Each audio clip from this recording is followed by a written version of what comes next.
No a pokud jde o Pussy Riot, no, tak ano, další trpící političtí rusní vězni. Podle mého názoru je to pornografická skupinka, která je minimálně vinna trestným činem výtržnictví v pravoslavném chrámu, nehledě na tom, že jedna její členka se účastnila veřejné soulože v pokročilém stadiu těhotenství.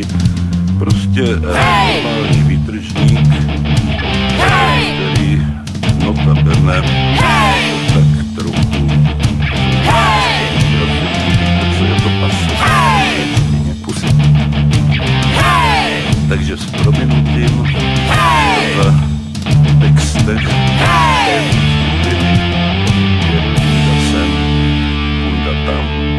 Začni rájo!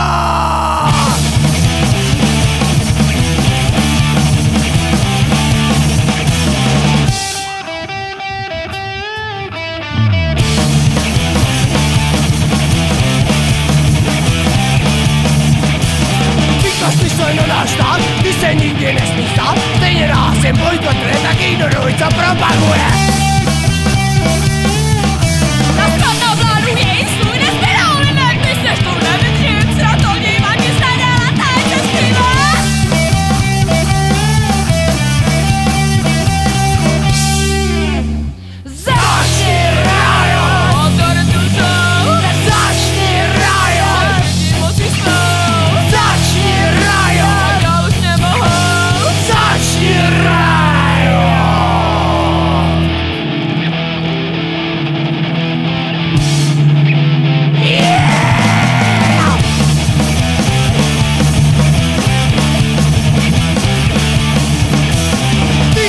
Všichni známe, ale svou důstojnost máme, nemůžou nám rozkazovat, když neposloucháme.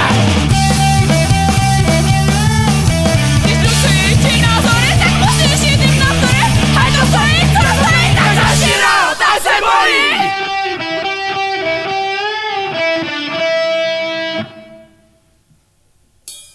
Začni rájo! Tak začni rájo! Přežití musí svou!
Kunda sem, kunda tam, kunda sem.